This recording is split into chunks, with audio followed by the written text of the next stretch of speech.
Seja bem-vindo ao canal Mistérios. Esta história aconteceu quando eu estava na faculdade, logo após um feriado, e eu estava dirigindo da casa dos meus pais de volta para o dormitório universitário. A viagem em si durava cerca de 3 horas, passando por algumas pequenas cidades no caminho, mas fora isso, era basicamente intermináveis campos. Eu comecei minha viagem tarde, por volta das 11 da noite, ainda estava saindo da cidade em que meus pais moravam, quando vi um cara caminhando na beira da estrada. Ele era alto e magro, carregando uma bolsa de viagem. À medida que me aproximava, ele estendeu a mão. Eu sinceramente senti pena do cara, e como estava indo na mesma direção que ele, abri a janela e perguntei se ele queria uma carona. Ele falou de uma cidade próxima e perguntou se eu estava indo naquela direção. Como eu estava, disse que sim e destranquei a porta. Ele entrou no banco da frente, e percebi imediatamente que ele era muito mais velho do que eu pensava, pelo menos em seus 50 anos.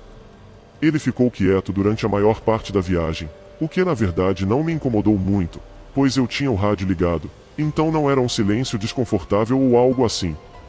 Só depois de cerca de 30 minutos de viagem com o cara, que comecei a pensar que tinha cometido um erro. Ele começou a segurar o estômago enquanto gemia e reclamava que não se sentia bem. Basicamente, ele se encolheu no banco do passageiro balançando para frente e para trás. Eu disse a ele para abrir a janela para pegar um pouco de ar, mas ele não o fez. Fiquei muito chateado com a situação, não havia nenhuma cidade ou área de descanso próximo, e eu não queria simplesmente mandar o cara descer e deixá-lo abandonado no meio do nada. Então, eu meio que fiquei lá sentado tentando me concentrar no rádio. Isso continuou por mais 20 minutos, quando o cara disse: "Mano, eu realmente não me sinto bem, você pode pegar a terceira saída a seguir." Isso me pegou de surpresa, achei muito estranho ele falar uma saída específica. Lembro-me dessas palavras exatas dele no momento. Obviamente, se eu estivesse doente, eu seria muito mais rápido em querer parar na beira da estrada, ou pelo menos, pegar a próxima saída. Perguntei ao homem se ele queria que eu parasse rapidamente à beira da estrada, mas ele me disse firmemente que não. Isso deveria ter sido um sinal vermelho claro, mas eu acabei pensando que a saída específica que ele queria que eu tomasse devia ter uma área de descanso, da qual eu não sabia, então concordei. Alguns minutos depois, peguei a saída, mas absolutamente em nenhum lugar à vista havia qualquer tipo de área de descanso. Comecei a parar à beira da estrada, quando o homem disse não, continue um pouco mais.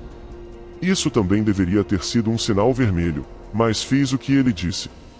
Eventualmente, ele me disse para parar. Ele saiu, e em poucos segundos, desapareceu na escuridão.